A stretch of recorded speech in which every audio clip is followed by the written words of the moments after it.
Kajian Kitab.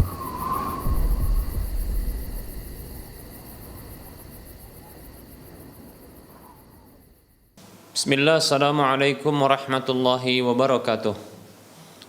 Innal hamdalillah nahmaduhu wa nasta'inuhu wa nastaghfiruh wa na'udzu billahi min shururi anfusina wa min sayyiati a'malina may yahdihillahu fala mudilla lahu wa may yudlilhu fala hadiyalah. Wa asyhadu an la ilaha illallah wahdahu la syarika lah wa asyhadu anna Muhammadan abduhu wa rasuluhu sallallahu alaihi wasallam. Qala Allah tabaraka wa ta'ala, ya ayyuhalladzina amanu taqullaha haqqa tuqatih wa la tamutunna illa wa antum muslimun. Ya ayyuhan nasu taqu rabbakumul ladzi khalaqakum min nafsin wahidah wa khalaqa minha zawjaha وبث منهما رجالا كثيرا ونساء واتقوا الله الذي تساءلون به والأرحام إن الله كان عليكم رقيبا يا أيها الذين آمنوا اتقوا الله وقولوا قولا سديدا يصلح لكم أعمالكم ويغفر لكم ذنوبكم ومن يطع الله ورسوله فقد فاز فوزا عظيما أما بعد فإن أصدق الحديث كتاب الله وخير الهدى هدى رسول الله صلى الله عليه وسلم وشر الأمور محدثاتها وكل محدثة بدعة وكل بدعة ضلالة وكل ضلالة في النار. Para muslim, para hamba Allah, para pemirsa Rosyad TV dan para pendengar Radio Medan Mengaji serta para pemirsa media-media sunnah yang terus serta menyiarkan kajian ini. Segala puji bagi Allah Subhanahu wa taala, seluruh pujian dan sanjungan serta penghambaan hanya untuk Allah Tabaraka wa taala, zat yang pantas untuk diarahkan semua pujian dan sanjungan serta penghambaan para hamba kepada dirinya. Zat yang apabila disyukuri atas nikmat-nikmatnya, maka Allah akan menambahkan nikmat-nikmat itu di waktu berikutnya. Salawat dan salam kita ucapkan untuk Nabi kita Muhammad sallallahu alaihi wasallam. Kita berharap kepada Allah agar kita digolongkan oleh Allah Subhanahu wa taala sebagai umatnya yang selalu setia dengan petunjuk ajarannya sampai Allah mewafatkan kita. Dan para hamba Allah rahimani warahmatullah, kami ucapkan syukran jazilan wa jazakumullahu khairan kepada para media yang turut serta menyiarkan kajian ini. Para hamba Allah rahimani warahmatullah, kita lanjutkan kajian kitab Minhajul Muslim di bab yang ketiga tentang akhlak dan di fasal yang baru, yaitu fasal yang keenam tentang akhlak rahmat, kasih sayang. Para hamba Allah rahimani wa rahimakumullah, seorang mukmin, seorang muslim adalah seorang manusia yang memiliki sifat kasih sayang.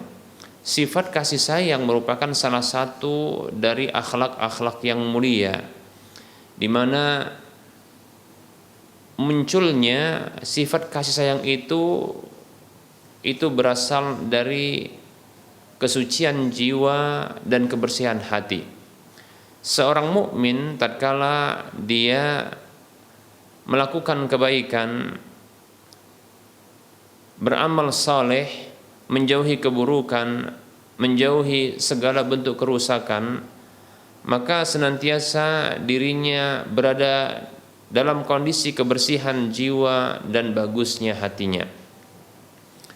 Nah, siapa saja yang dalam kondisi seperti ini, maka sifat kasih sayang itu tidak akan berpisah darinya. Sifat kasih sayang itu akan terus ada pada dirinya. Oleh karena itu, seorang mukmin, seorang muslim itu suka untuk berkasih sayang dan memberikan kasih sayang kepada sesama, bahkan berwasiat kepada sesama untuk berkasih sayang, mengajak manusia agar berkasih sayang. Ini sebagaimana yang difirmankan oleh Allah Subhanahu wa taala Di dalam surah Al-Balad ayat 17 dan 18 Allah katakan, A'udzu billahi minasyaitonir rajim. Summa kana minal ladzina amanu wa tawassaw bis sabri wa tawassaw bil marhamah ulaika ashabul maimanah. Allah berfirman, kemudian di antara orang-orang beriman dan mereka yang berwasiat dengan kesabaran serta berwasiat dengan kasih sayang, itu adalah orang-orang yang menjadi kelompok kanan, yaitu penghuni surga, ya, demikian. Begitu juga sebagai bentuk pengamalan terhadap firman sabda Rasulullah Shallallahu Alaihi Wasallam, seorang mukmin, seorang muslim yang mencintai kasih sayang dan memberikan kasih sayang kepada sesama, bahkan berwasiat dengan kasih sayang, mengajak manusia untuk berkasih sayang, itu sebagai bentuk pengamalan dari sabda Rasulullah Shallallahu Alaihi Wasallam yang beliau bersabda, innama yarhamullahu min ibadihi ar-ruhama, dalam hadis yang diriwayatkan oleh Imam Bukhari. Nabi Shallallahu Alaihi Wasallam bersabda, sesungguhnya yang Allah Subhanahu Wa Taala rahmati dari para hambanya hanyalah orang-orang yang mereka berkasih sayang, orang-orang yang mereka punya sifat kasih sayang, demikian, ya. Lihat, ya. Jadi Allah Subhanahu Wa Taala akan membalas kasih sayang yang dilakukan oleh manusia dengan kasih sayang pula, demikian. Nah, inilah mengapa para ulama menyebutkan satu kaidah, al jaza min jinsil amal, balasan itu dari jenis amalan, ya. Bila kita berkasih sayang maka akan dibalas kasih sayang, ya. Bila kita menyayangi sesama maka Allah akan menyayangi kita, para hamba, demikian. Para hamba Allah rahimani wa rahimakumullah. Begitu juga ada sabda Nabi Shallallahu Alaihi Wasallam yang beliau bersabda, irhamu man fil ardi yarhamkum man fis sama. Kata Rasulullah Shallallahu Alaihi Wasallam, rahmati, ya, berilah kasih sayang kepada siapa saja yang ada di permukaan bumi, niscaya, ya, zat yang di langit akan memberikan kasih sayangnya kepada kalian, ya. Nah, ini dia. Ini juga merupakan bentuk, ya, realisasi dari ungkapan para ulama al jaza min jinsil amal. Bahkan, ya, ungkapan ini, yaitu kaidah ini, al jaza min jinsil amal, balasan itu dari jenis amalan, ini berasal dari dalil-dalil seperti ini. Di antaranya hadis Nabi yang maknanya, sayangilah, ya, siapa saja yang ada di permukaan bumi, niscaya, ya, akan menyayangi kalian zat yang ada di langit, demikian. Bila kita berkasih sayang maka Allah akan berkasih sayang dengan kita. Apabila kita menyayang maka kita akan disayang, demikian. Para hamba Allah rahimani wa rahimakumullah. Begitu juga ada sabda Nabi Shallallahu Alaihi Wasallam yang lainnya dalam hadis yang diriwayatkan oleh Imam Bukhari dan Muslim serta yang lainnya. Rasulullah Shallallahu Alaihi Wasallam bersabda, man la yarham la yurham. Siapa yang tidak berkasih sayang maka dia tidak akan dikasih sayang, ya. Siapa saja yang tidak memiliki sifat kasih sayang maka dia tidak akan mendapatkan kasih sayang. Nah, seperti itu. Baik para hamba Allah rahimani wa rahimakumullah. Nah, bila kita ingin disayang oleh Allah SWT, dikasih sayangi oleh Allah dan para hamba, maka miliki sifat kasih sayang pada diri kita. Demikian para hamba Allah rahimani wa rahimakumullah. Lalu dalam hadis yang lain, hadis yang diriwayatkan oleh Imam Tirmidzi dalam kitab Sunannya, begitu juga hadis yang diriwayatkan oleh Imam Abu Daud dalam kitab Sunannya, dan begitu pula oleh Imam Ahmad dalam kitab Musnadnya. Rasulullah Shallallahu Alaihi Wasallam beliau bersabda, la tunza'ur rahmatu illa min syaqiyyin. Tidaklah dicabut sifat rahmat itu kecuali dari orang yang celaka. Masya Allah, na'udzubillah min dzalik. Tidak ada di antara kita yang ingin celaka, jadi orang celaka. Itu orang yang merugi di dunia dan di akhirat, celaka. Ya. Orang yang kita katakan mungkin penuh dengan kesialan, selalu, ya, hidupnya berinteraksi dengan kesialan, itu orang yang celaka. Nah, itu ditandai dengan hilangnya kasih sayang dari dirinya. Hilangnya kasih sayang dari dirinya. Tak lagi ada sifat kasih sayang pada dirinya. Itulah orang celaka. Demikian, ya. Baik para hamba Allah rahimani wa rahimakumullah. Jadi orang celaka itu punya tanda, punya ciri, punya alamat. Alamat, tanda dan cirinya adalah tidak lagi memiliki sifat kasih sayang. Ya, kasar. Ya, kasar, brutal. Ya. Dalam ucapannya kasar. Selalu menyakiti orang. Ya, nada meninggi, demikian, ya. Keras. Ya. Tidak bisa lunak kepada sesamanya. Tidak bisa berlaku lembut terhadap sesamanya, demikian, ya. Belum lagi ungkapan-ungkapannya yang memuat kesombongan, demikian. Dan ini semuanya menunjukkan hilangnya sifat kasih sayang dari dirinya, ya. Berganti dengan kekasaran, berganti dengan, ya, keberingasan, ya, kebengisan, kekejaman, demikian. Nah, seperti itu. Na'udzubillahi min dzalik, ya. Nah, maka miliki sifat kasih sayang agar kita tidak menjadi orang yang celaka. Demikian para hamba Allah rahimani wa rahimakumullah. Berikutnya sabda Nabi Shallallahu Alaihi Wasallam dalam hadis yang diriwayatkan oleh Imam Muslim dalam kitab sahihnya di nomor urut hadis 66 dalam kitab Al-Bir Wasilah. Rasulullah Shallallahu Alaihi Wasallam beliau bersabda,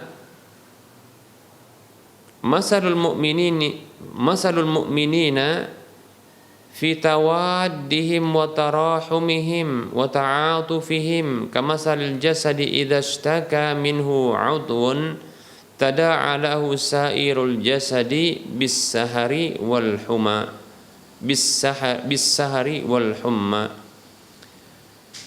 Hadis riwayat Muslim, Nabi kita Muhammad sallallahu alaihi wasallam beliau bersabda, yang artinya permisalan orang-orang beriman itu di dalam cinta dan kasih sayang serta kelemah lembutan interaksi mereka itu seperti jasad, satu jasad yang apabila ada salah satu anggota tubuh darinya yang mengeluh, yang mengalami sakit, maka seluruh jasad itu memanggilnya, turut merasakan untuknya bis-sahari wal humma, bis-sahari wal humma, dengan tak bisa tidur dan dengan demam panas, demikian, ya.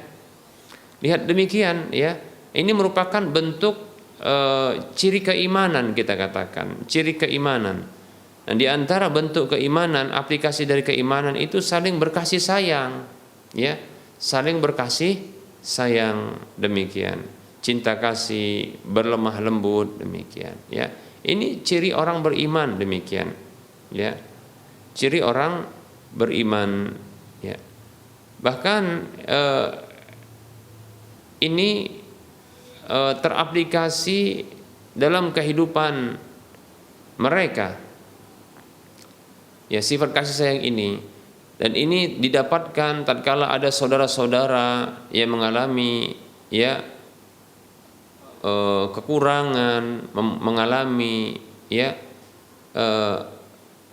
barangkali tertimpa musibah dan seterusnya, maka seorang mukmin maka terpanggil dirinya, hatinya untuk dia berkasih sayang dengan sesamanya, lebih-lebih yang sama dalam, ya, akidahnya, sama agamanya, saudara, ya, seakidah, seagama, demikian. Nah, seperti itu, ya, terpanggil sebagaimana yang diibaratkan oleh Nabi Shallallahu Alaihi Wasallam itu bagaikan satu tubuh, ya. Apabila salah satu mengalami sakit, maka yang lain juga akan merasakan sakit.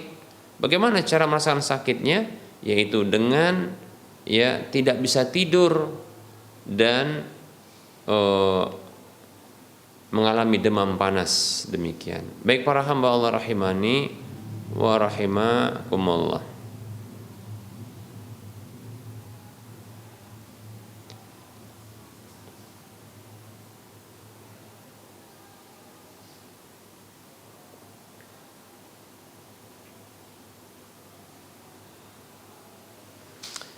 Baik para hamba Allah rahimani wa rahimakumullah, sifat rahmat walaupun hakikatnya ya dia itu merupakan kelembutan hati ya, dan kita katakan kelembutan hati dan jiwa ya, yang menuntut adanya sifat pemaaf, begitu juga sifat kebaikan untuk menyampaikan kebaikan, berbuat baik ya. Maka ketahuilah sifat rahmat ini bukan hanya sekedar munculnya di hati, bahkan dia memiliki pengaruh dengan ya, memiliki pengaruh pada anggota badan ya, sikap, perbuatan, bahkan lisan. Jadi sifat rahmat yang ada dalam dirinya itu menuntut lisannya, menuntut perbuatannya, anggota tubuhnya untuk mengaplikasikan sifat rahmat tersebut, kasih sayang itu. Ya. Ini tampak di dalam dirinya, ya. Di mana ucapannya yang begitu lemah lembut, ya, yang menunjukkan ya kenyamanan bagi orang yang mendengarnya. Demikianlah seorang mukmin ya, lisannya itu begitu menunjukkan kelemah lembutan, tidak menyakiti sesama. Begitu juga anggota badannya ya, anggota badannya yang ini sifat rahmat itu teraplikasi dari tindakan anggota badannya, di mana tangannya tidak menyakiti sesama ya. Begitu juga ya anggota badan yang lain seperti kaki yang tidak juga ya mendolimi sesama, demikian. Bahkan ya tangan ini digunakan untuk mengulurkan bantuan ya, untuk mengusap kepala anak-anak yatim, anak-anak ya yang butuh perhatian ya.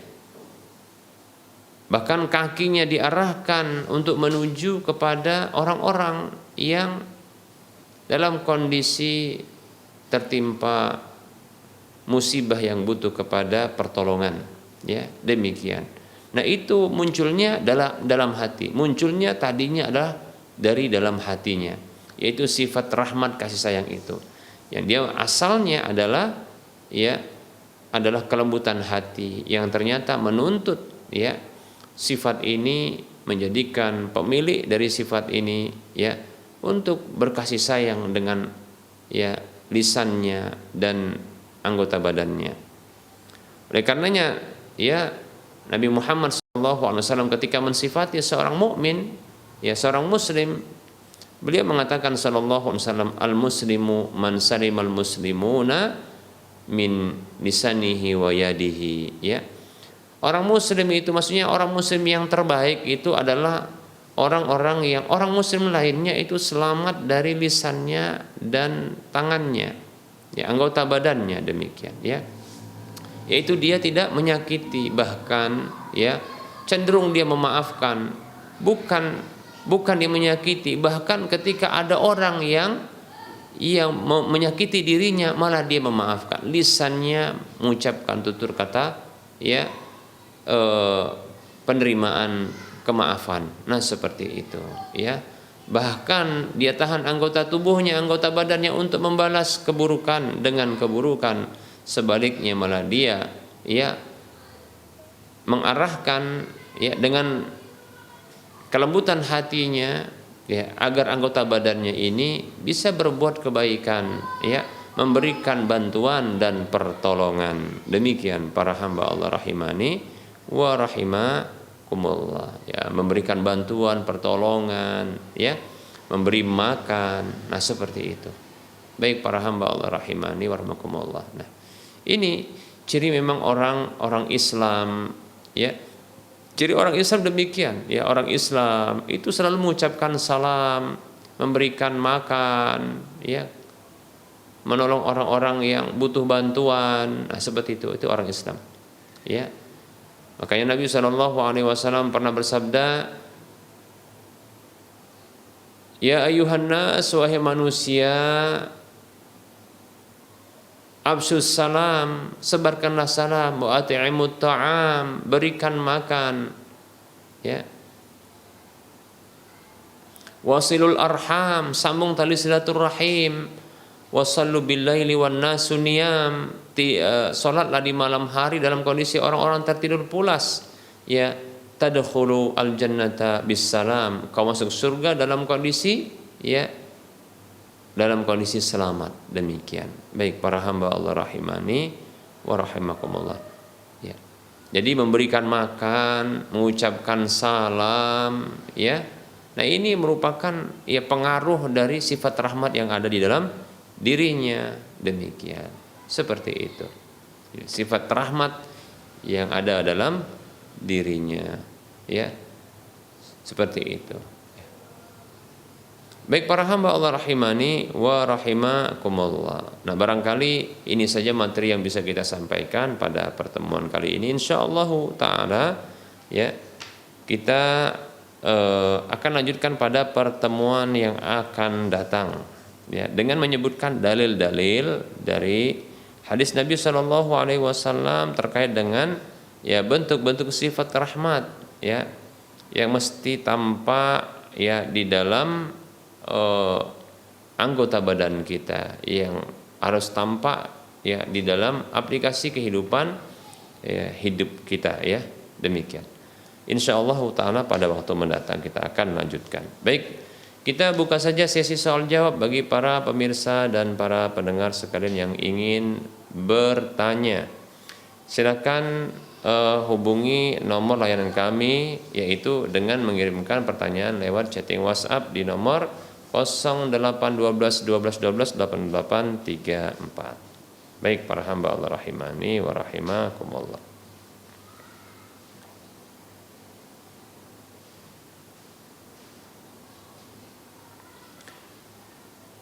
Baik, ini ada pertanyaan. Assalamualaikum warahmatullahi wabarakatuh. Mohon penjelasannya Ustadz, apakah pantas mensolati seseorang mayat atau jenazah yang semasa hidupnya kita tahu bahwa dia penuh dengan kekufuran, bahkan melakukan kesyirikan, dan dia mengaku seorang muslim, tapi dia mengaku seorang muslim. Saya bertanya karena ada seseorang yang tidak mau mensolati mayat tersebut dengan alasan dia tak pernah mengerjakan sholat, dia sangat kufur dan ingkar kepada Allah. Untuk apa dia disolatkan? Begitu katanya. Baik, ya.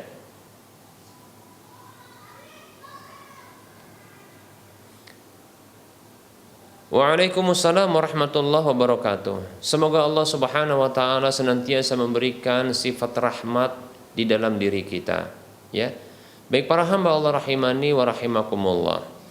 Terkait seseorang yang semasa hidupnya itu melakukan kekufuran, bahkan barangkali kesyirikan, kemaksiatan, di antaranya seperti meninggalkan sholat, demikian, ya. Apakah masih ada peluang baginya untuk disolati? Baik para hamba Allah rahimani wa rahimakumullah. Terkait dengan meninggalkan sholat, ya, para ulama mereka berbeda pendapat tentang hukum orang yang meninggalkan sholat dalam kondisi dia masih meyakini tentang wajibnya sholat tersebut. Sholat 5 waktu itu masih diyakini wajib. Para ulama berbeda pendapat. Ada yang mengatakan dia kufur dengan keluar dari Islam, karena telah keluar dari Islam dengan meninggalkan sholatnya. Demikian.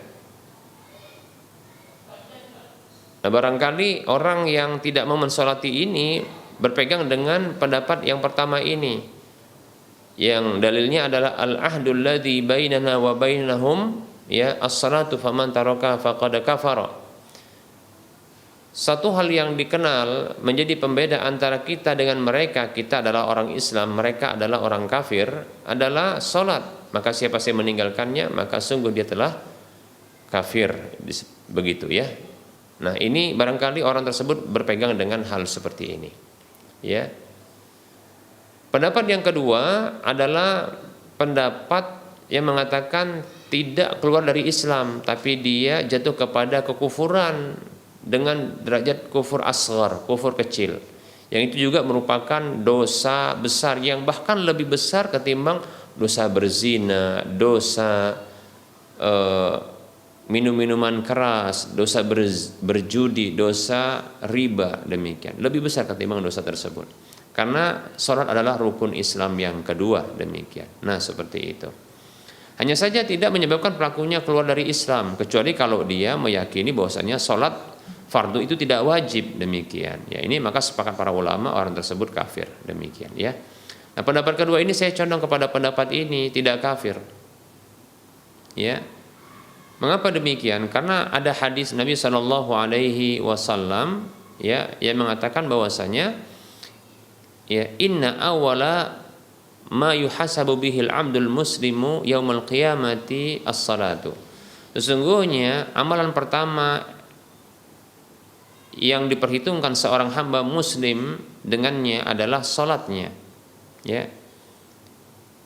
Kalau sempurna fa in atammaha, kalau dia sempurnakan maka alhamdulillah ya, kalau sempurna maka bagus.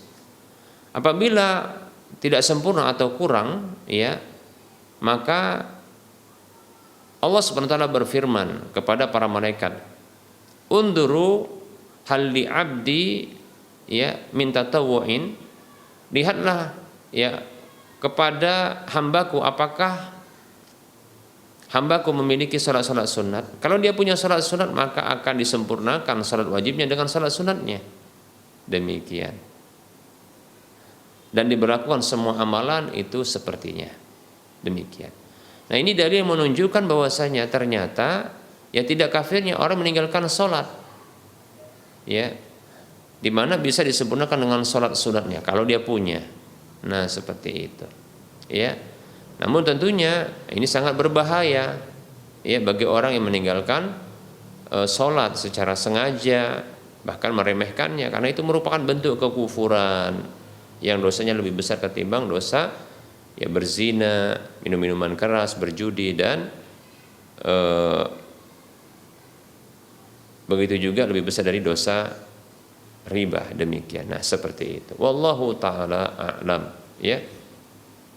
Sehingga menurut pendapat yang kedua ini, orang yang meninggalkan sholat itu masih punya hak untuk disolati, ya. Ketika meninggal dunia itu punya hak untuk disolati dan menjadi kewajiban bagi kaum muslimin untuk mensolatkannya. Demikian, nah seperti itu. Adapun kekufuran dan kesyirikan, bisa jadi dia tidak tahu tentang kekufuran kesyirikan itu. Adapun sholat fardu dia tahu itu wajib, hanya saja mungkin dia melalaikannya. Tapi kalau kekufuran dan kesyirikan, kebanyakan dari orang-orang awam itu terkadang tidak tahu ya konsekuensi dari kekufuran dan kesyirikan yang dilakukannya. Bahkan ada juga yang tidak tahu bahwasanya itu merupakan bentuk kekufuran atau kesyirikan. Tidak sadar dia itu bentuk kekufuran atau kesyirikan. Demikian. Bahkan ada di antara kaum muslimin yang awam itu malah meyakini itulah bentuk ya bagian dari Islam. Seperti contohnya adalah ya ngalap berkah dengan peninggalan para wali dan orang-orang soleh. Nah, seperti itu. Ya. Seperti datang ke kuburan ya, lantas ngalap berkah dengan ya kuburan-kuburan tersebut. Bahkan ada pula di antara mereka yang minta kepada penghuni kubur untuk ya terkait dengan kemaslahatan atau apa yang mereka butuhkan. Nah, seperti itu. Karena ketidaktahuan dengan alasan bahwasanya ini orang adalah orang soleh yang meninggal ini. Dia dekat dengan Allah Subhanahu wa taala. Maka dia bisa menyampaikan ya permohonannya kepada Allah. Demikian ya. Wallahu taala a'lam. Ya, ini kita katakan karena ketidaktahuan ya.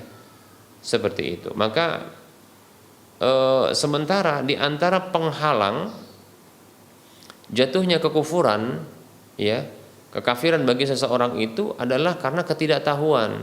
Makanya syaratnya adalah iqamatul hujjah, menegakkan hujjah, wa izalatus syubhah, menghilangkan syubhat. Demikian ya. Wallahu taala a'lam ya. Seperti itu. Barangkali mudah-mudahan ini termasuk ya sifat kerahmatan ya seorang mukmin terhadap mukmin yang muslim yang lainnya ya. Dan masih berharap untuknya agar dia bisa mendapatkan kebaikan di akhiratnya ya. Walaupun ya diketahui bahwasanya dia banyak melakukan kekufuran dan kesyirikan, meninggalkan sholat dan kemaksiatan-kemaksiatan yang lainnya yang dilakukannya ya. Mudah-mudahan ya dia masih muslim di sisi Allah, mukmin di sisi Allah, dan mudah-mudahan dengan sholat yang dilakukan untuknya dia mendapatkan manfaat ya dengan izin Allah Subhanahu wa taala. Amin ya. Wallahu taala a'lam.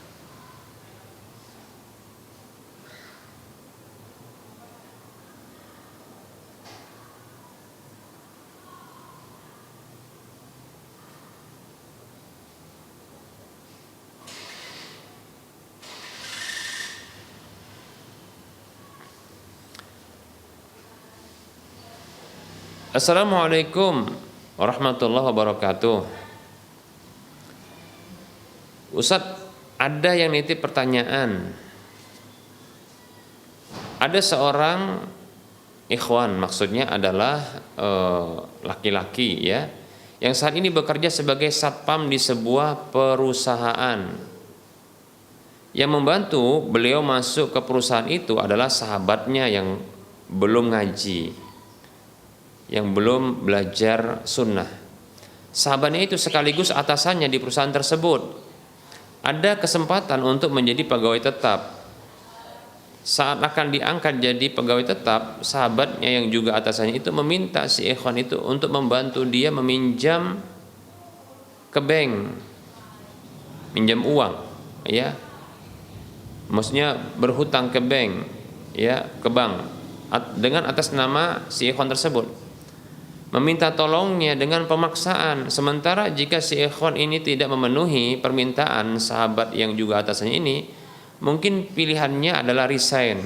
Tapi untuk saat ini jika harus resign, banyak yang harus dibayar ke atasannya itu sebagai biaya pindah dari luar kota. Dan jika resign si ikhwan ini belum ada penghasilan. Jadi kira-kira apa yang harus dilakukan oleh si ikhwan tersebut, Ustadz? Baik.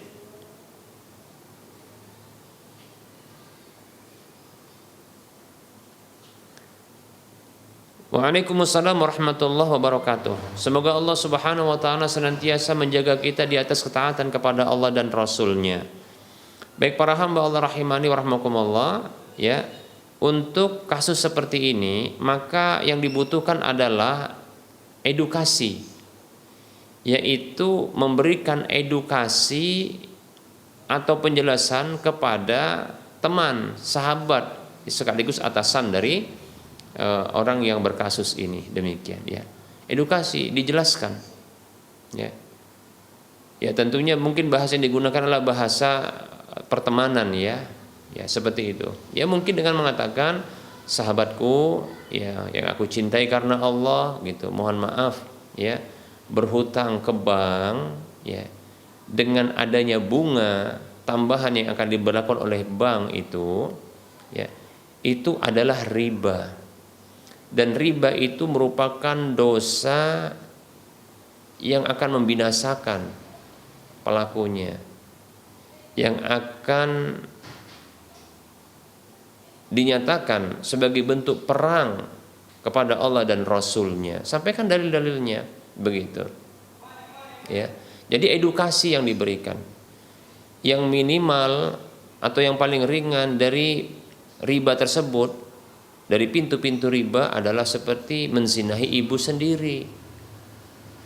Dan 1 dirham riba itu ya lebih ringan, lebih berat ketimbang ya 36 kali zina. Demikian. Nah, seperti itu.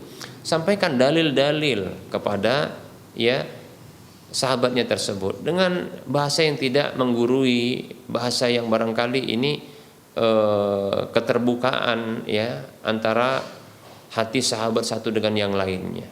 Begitu, gunakan bahasa itu.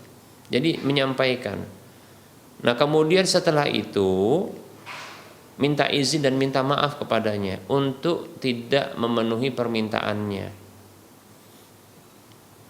Diakui saja bahwasanya betul bahwa sahabatnya itu berbuat baik kepadanya, ya, memiliki andil kebaikan kepada dirinya dengan ya memasukkannya ke pekerjaan yang dia menjadi pimpinannya, atasannya, ya, seperti itu.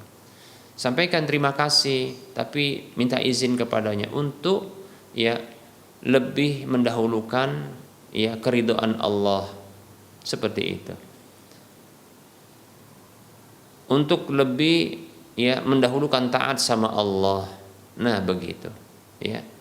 Karena kekhawatiran dari apa? Bahayanya. Nah, begitu. Setidaknya demikian. Tidak usah resign. Sampai sahabat yang merupakan atasan itu juga itu memberikan komentar terhadap perkara ini, ya, setelah melakukan penjelasan yang itu upaya edukasi kepada sahabat yang merupakan atasannya itu, ya, tentunya penjelasan yang disertai dengan dalil, ya, nah disampaikan kepadanya terkait dengan apa, privasi, hak privasinya sebagai seorang pekerja, dan jangan ya meminta untuk apa, untuk resign, tidak perlu untuk resign, demikian sampai ya pihak atasan atau temannya tersebut yang barangkali memecatnya, tidak usah. Jadi jangan takut gitu. Nah, kalau seandainya ya, kalau mungkin temannya tadi atau atasnya marah, ya, maka sampaikan saja bahwasanya mohon maaf ya kalau memang membuat marah. Tapi ini terkait dengan apa? Terkait dengan status atau kondisi dirinya nanti ya yang bisa dimurkai oleh Allah karena melakukan sebuah pelanggaran. Nah, gitu. Ya. Mudah-mudahan doakan juga ya sahabat sekaligus atasan tersebut memiliki jalan keluar untuk permasalahannya yang butuh ya uang ya untuk keperluannya. Nah, seperti itu ya. Wallahu taala alam, barangkali ini yang bisa disampaikan.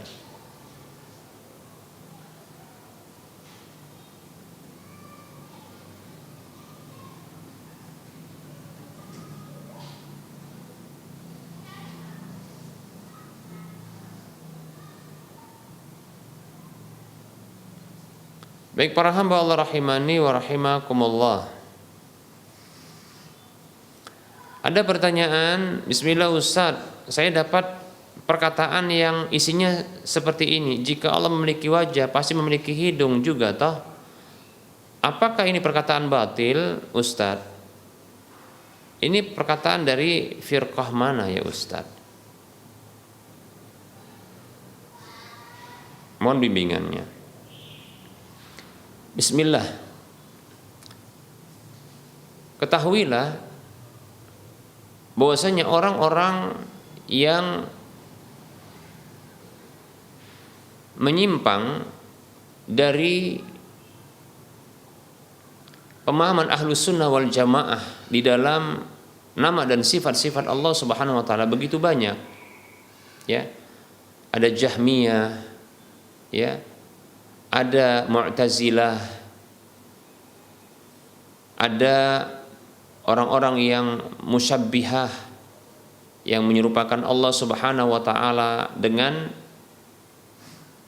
makhluknya, dengan sifat makhluknya atau dengan sifat-sifat selainnya. Ada mu'awwilah, orang yang suka mentakwil. Nah, demikian ya. Ada tadi Jahmiyah yang mereka menolak semua nama dan sifat bagi Allah. Ada Mu'tazilah yang menolak ya sifat-sifat Allah, namun mereka menetapkan nama-nama bagi Allah, demikian. Nah, seperti itu banyak sekali.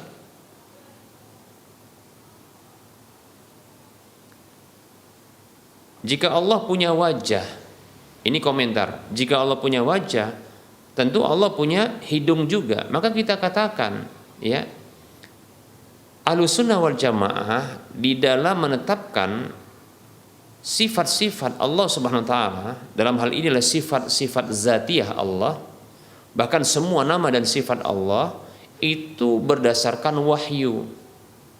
Berdasarkan wahyu, pengkabaran dari Allah Subhanahu wa taala. Maka Ahlus Sunnah wal Jamaah menetapkan apa yang ditetapkan oleh Allah Subhanahu wa taala di dalam Al-Qur'an ataupun lewat lisan Rasulullah sallallahu alaihi wasallam dari nama-nama dan sifat-sifat Allah Subhanahu wa taala, tanpa mereka melakukan penolakan terhadap nama tersebut, enggak ditolak. Dan juga tidak diserupakan dengan makhluknya. Tidak ditolak, tidak diingkari, tidak juga diserupakan. Ditetapkan nama dan sifat itu sebagaimana Allah menetapkannya dalam Al-Qur'an dan ditetapkan oleh Rasulullah dalam hadisnya. Maka Ahlus Sunnah wal Jamaah menetapkan itu. Ditetapkan.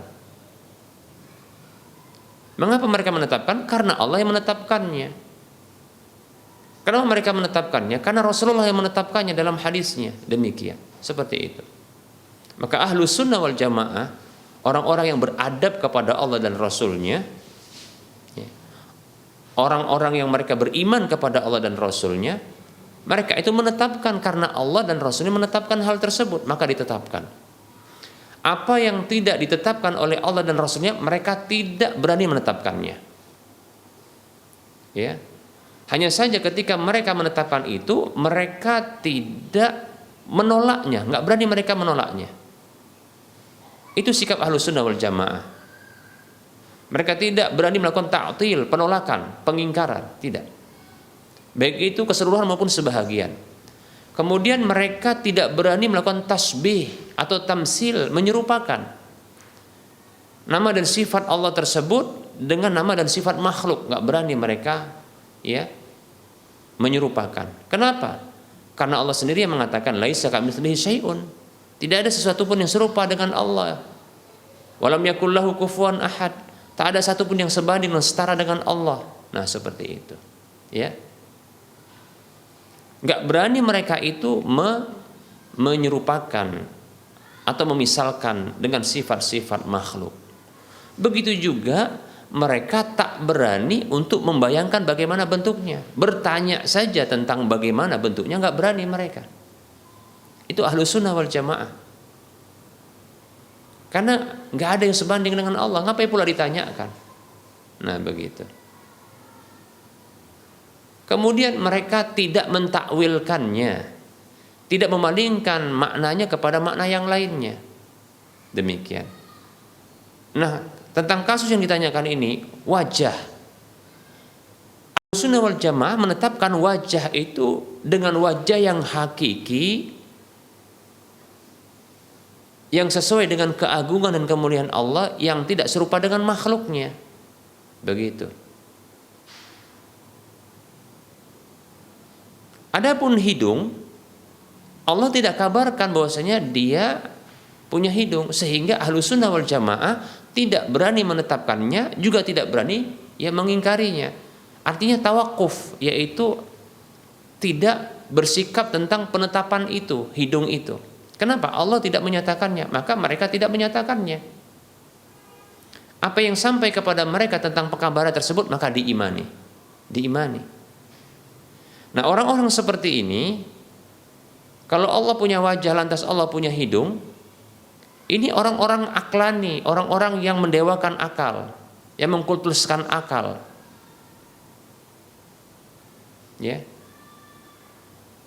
Kenapa? Ketika berbicara tentang Allah Subhanahu wa taala, zat yang maha gaib, maka kita harus bertumpu untuk menerima atau meyakini tentang hal yang gaib tersebut itu lewat pengkabaran zat yang maha gaib. Karena dia pencipta kegaiban dan dia yang menguasai kegaiban serta dia yang mengetahui kegaiban tersebut. Maka kita wajib bertumpu dengan pengkabaran zat yang maha gaib tersebut, yaitu wahyu Allah, Al-Quran dan hadis Nabi SAW. Maka Ahlus Sunnah wal Jamaah mencukupkan diri dengan apa yang dikabarkan oleh Allah. Adapun akalnya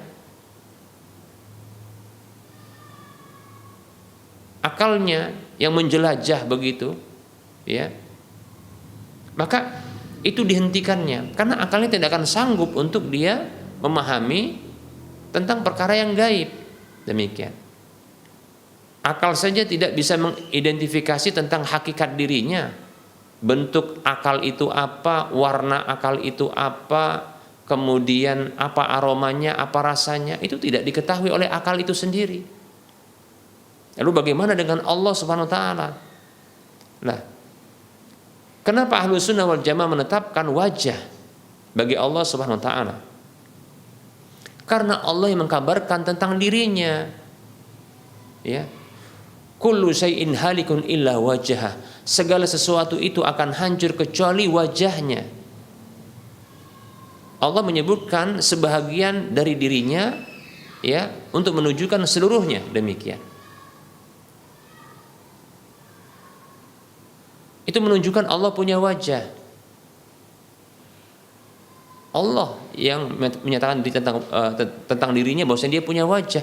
Maka Ahlus Sunnah wal Jamaah yang beriman kepada Allah dan beradab kepada Allah menetapkan hal itu, cuma tidak dibayangkan, tidak disamakan dengan makhluknya, tidak diserupakan dengan makhluknya, tak berani juga mengingkarinya, karena itu adabnya kepada Allah. Allah menetapkannya, dan Ahlus Sunnah wal Jamaah tidak mentakwilkannya, tidak dipalingkan kepada makna yang lainnya.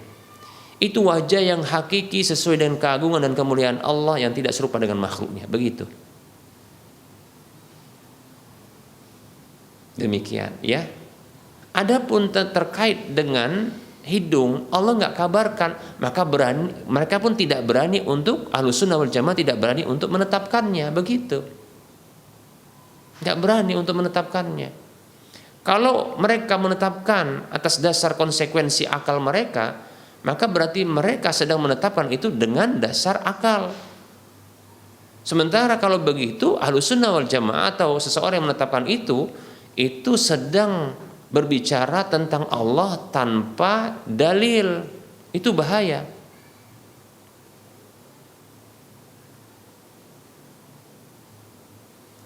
Innama harrama rabbiyal fawahisha. Innama harrama rabbiyal fawahisha. Sesungguhnya Rabbku ya itu mengharamkan fawahish, hal-hal yang keji. Ini firman Allah. Dan di akhir dari ayat ini Allah katakan wa antaqulu ma la taf'alun. Wa antaqulu 'ala Allahi ma la ya ta'malun ya. Dan kalian berbicara atas Allah, tentang Allah, sesuatu yang kalian tidak ketahui tentang ilmunya. Ya. Dilarang kita untuk berbicara tentang Allah sesuatu yang kita tidak tahu tentang ilmunya. Masalah hidung ini nggak dikabarkan oleh Allah. Seorang mukmin mestinya menahan diri untuk tidak menetapkan itu. Juga tidak berani untuk menolaknya karena Allah tidak mengkabarkan hal itu. Artinya apa sikap kita? Tawakuf. Tawakuf yaitu apa? Tidak bersikap, tidak menetapkan, tidak mengingkari. Kenapa? Karena Allah tidak membicarakannya. Maka Ahlus Sunnah cenderung ya tidak bersikap dalam hal seperti itu. Nah, ketika Allah menetapkan dia punya wajah, maka Ahlus Sunnah menetapkannya. Begitu. Seorang mukmin itu menetapkannya sebagai bentuk beriman kepada Allah, beriman kepada firman Allah, dan beradab kepada Allah. Karena Allah menetapkannya. Cuma Ahlus Sunnah wal Jamaah, seorang mukmin sejati yang beradab kepada Allah, tidak menyerupakan itu dengan makhluknya. Tidak membayangkan bagaimananya dan tidak menanyakan tentangnya. Tak berani menolaknya dan tidak mentakwilkannya kepada makna yang lainnya. Nah, seperti itu. Itu adalah wajah yang hakiki sesuai dengan keagungan dan kemuliaan Allah, yang tidak serupa dengan makhluknya. Begitu, ya. Makhluk yang satu dengan makhluk yang lain saja nggak mau diserupakan. Tentu berbeda. Contoh, orang yang mengatakan ini katanya Allah punya wajah, pasti Allah punya hidung kan, katanya begitu. Orang ini punya wajah nggak? Punya wajah. Kemudian monyet punya wajah nggak? Monyet ini punya wajah nggak? Punya wajah. Tapi apakah sama wajahnya dengan wajah monyet? Nggak mau dia. Tak akan mau dia disamakan. Lalu bagaimana kok bisa mau disamakan wajah Allah dengan wajah manusia? Ya tidak bisa disamakan. Maka kita katakan wajah Allah itu wajah yang hakiki, wajah yang sesuai dengan keagungan kemuliaan Allah yang tidak serupa dengan makhluknya. Maka kita jangan bayangkan, jangan kita tolak, jangan kita samakan dengan makhluknya, dan jangan ditakwil kepada makna yang lainnya. Begitu sudah.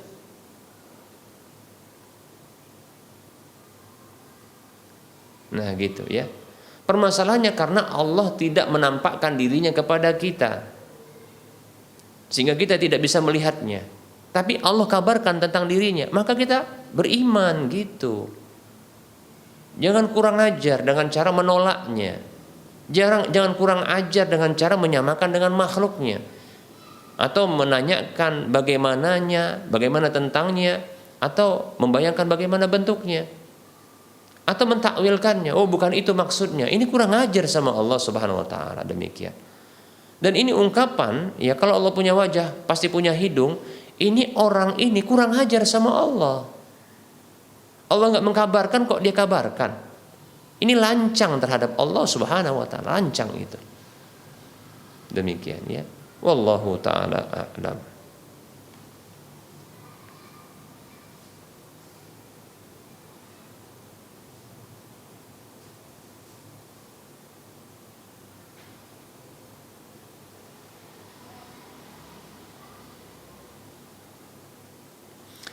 Assalamualaikum Ustaz, izin bertanya Ustaz. 2 hari yang lalu saya dapati sesudah selepas sholat maghrib berjamaah di masjid, ada seorang makmum keluar dari masjid dan sholat maghrib kembali di samping masjid dengan teman-temannya. Apakah boleh seperti itu Ustaz, dan apakah ada ajarannya? Waalaikumsalam warahmatullahi wabarakatuh. Tindakan orang tersebut tidaklah mesti salah, tidak mesti juga benar. Maksudnya adalah tergantung apa niatnya, ya, apa sebabnya, apa tujuannya. Demikian. Jika dia menyatakan tidak sahnya sholat maghrib bersama dengan jamaah yang ada,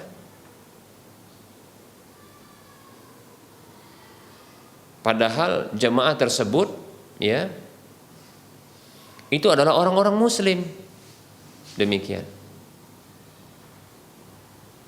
tidak ada masalah pada diri mereka, maka mengulangi sholat kembali dengan alasan tidak sah ya sholat bersama dengan mereka, maka ini tidak tepat. Ini salah kita katakan. Demikian ya. Namun apabila orang tersebut mengulangi sholat bukan karena tidak sah, tapi dia ingin ya menambah pahala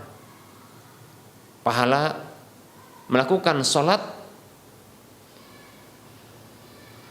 2 kali dengan mengimami ya 2 temannya yang belum sholat, ya ada teman-temannya barangkali telat datang dan mereka belum sholat maghrib, sehingga orang tadi ingin bersedekah dengan mereka berdua dengan sholat bersama mereka, ya sholat maghrib kembali. Maka ini boleh, karena ini pernah terjadi di zaman Nabi SAW. Tatkala Nabi SAW itu baru saja selesai sholat, ternyata ada salah seorang sahabat yang datang telat sholat, sama sekali nggak dapat sholat. Lalu Rasulullah bersabda kepada para sahabat yang sholat bersama beliau, man yatasaddaqu ala hada, siapa yang mau bersedekah dengan orang ini? Maksudnya sholat kembali lalu sholat bersama orang itu yang belum sholat sama sekali, agar dia bisa sholat berjamaah. Nah seperti itu. Baik ya. Nah ini seperti itu. Jadi tidak mesti orang itu melakukan kesalahan atau melakukan satu yang benar, belum tentu. Tapi saya menyarankan untuk berbaik sangka dengan sesama muslim, ya. Bisa jadi dia melakukan sholat maghrib kembali itu karena ingin bersedekah dengan dua temannya yang belum sholat barangkali. Atau jangan-jangan mereka bukan sholat maghrib, tapi mereka itu melakukan, ya, sholat jamak dengan isya, yaitu sholat maghrib tersebut yang sudah dikerjakan itu dilakukan setelah itu sholat isya untuk menjamaknya, menggabungkannya. Yang barangkali, ya, mereka itu dalam kondisi safar atau ada satu kebutuhan yang sangat mendesak. Mungkin mereka para dokter yang akan melakukan operasi. Nah, seperti itu. Wallahu ta'ala a'lam. Maka berbaik sangka kepada sama muslim. Wallahu ta'ala a'lam.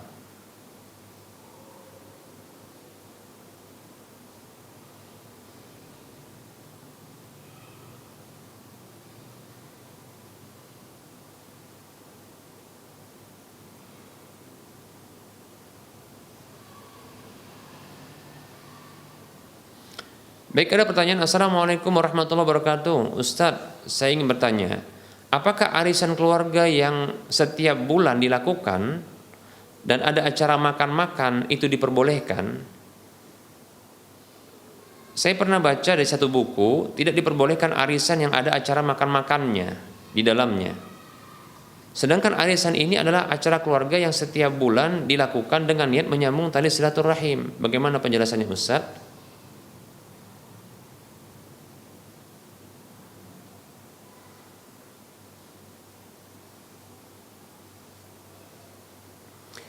Ada biaya 300.000 yang ditarik per keluarga, demikian, ya.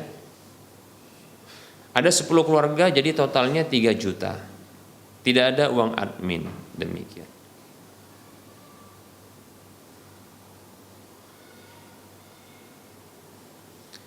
Waalaikumsalam warahmatullahi wabarakatuh. Arisan keluarga pada umumnya adalah satu ajang pertemuan antar keluarga yang dilakukan memang untuk menyambung tali silaturahim, dan ini tentunya baik. Acara makan-makan yang diberlakukan ini tentunya adalah kebiasaan di antara mereka. Tatkala karib kerabat itu datang ke rumah mereka, biasanya, ya, urufnya di Indonesia ini adalah makan bersama. Andaikan pun ada uang tarian atau uang arisan yang diberlakukan di sana, yang barangkali digunakan oleh sebahagian dari keluarga yang melakukan acara arisan tersebut, maka kita katakan, andaikan pun ini bentuk hutang, maka kita katakan bahwasanya makan-makan itu bukanlah bentuk manfaat baru. Memang ada kaidah yang disebut oleh para ulama, dan ini adalah ungkapan para sahabat, ya, seperti Abdullah bin Salam, Abdullah bin Mas'ud dan yang lainnya radhiyallahu anhum ajma'in. Ya, kullu qardin jarra manfaatan fahuwa wajh min wujuhir riba. Setiap hutang piutang yang menarik keuntungan, maka itu adalah riba, salah satu dari bentuk riba. Betul, ini kaidah benar. Tapi permasalahannya dalam kasus yang ditanyakan ini, arisan, apakah makan-makan itu merupakan, ya, manfaat baru, faedah baru, tambahan atau kita katakan keuntungan baru? Nah, ini tidak keuntungan baru atau manfaat baru. Ini adalah kebiasaan yang biasa ada ketika berkunjung kepada keluarga. Jujur kita katakan, kalau ada keluarga kita datang, tentu kita akan menjamu mereka. Maka makan-makan itu biasa. Sehingga ketika ada pun hutang setelah itu, maka makan-makan yang dibuat setelah ada hutang, maka itu dihukumi seperti makan-makan sebelum adanya hutang. Al-adah muhakkamah, al-adatu muhakkamatun, al-adatu muhakkamatun. Kebiasaan itu dijadikan hukum. Jadi kebiasaan sebelum adanya hutang dengan kebiasaan makan-makan ini dijadikan hukum bagi, ya, kebiasaan makan setelah ada hutang. Sehingga makan-makan setelah ada hutang itu tidaklah dianggap sebagai manfaat atau tambahan atau keuntungan baru. Sehingga tidak berlaku dalam kasus ini adanya riba, wallahu ta'ala a'lam. Baik para hamba Allah rahimani wa rahimakumullah, barangkali ini saja materi yang bisa kita sampaikan pada pertemuan kali ini beserta dengan jawaban dari pertanyaan yang sudah masuk. Tentunya dalam penyampaian ini banyak kesalahan dan kekurangan. Kebenaran datang dari Allah, maka ambillah. Kesalahan dan kekurangan itu datang dari saya pribadi dan bisikan syaitan. Kepada Allah saya mohon ampun, dan kepada para pemirsa dan para pendengar sekalian saya mohon maaf. Sebelum kita mengakhiri perjumpaan ini, seperti biasa kita memberikan motivasi untuk berdonasi, membebaskan lahan yang nantinya akan dibangun Masjid Al-Muwahhidin untuk wilayah Medan dan sekitarnya. Kekurangan dana kita sekitar 700 juta sekian rupiah, ya. Kita masih punya peluang yang besar untuk bisa memiliki aset akhirat yang minimal pahalanya 700 kali lipatnya. Yang ini akan terus mengalir walaupun kita telah tiada tatkala dimanfaatkan. Ayo mari kita berinfak, salurkan ya ke harta Anda ke rekening berikut ini: Bank Syariah Mandiri atau Bank Syariah Indonesia di nomor 7127485555 atas nama Yayasan Lajnah Dakwah Medan, kode bank 451, dan Anda bisa melihat informasi lanjutan di layar kaca Anda ini. Semoga Anda termotivasi dan semoga bermanfaat. Mohon maaf atas segala kekurangan. Kita kembali bertemu di lain kesempatan. Wassallallahu ala Muhammad wa ala alihi wa sahbihi ajma'in. Subhanakallahumma wa bihamdika asyhadu an la ilaha illa anta astaghfiruka wa atubu ilaika walhamdulillahi rabbil alamin. Wassalamu alaikum warahmatullahi wabarakatuh.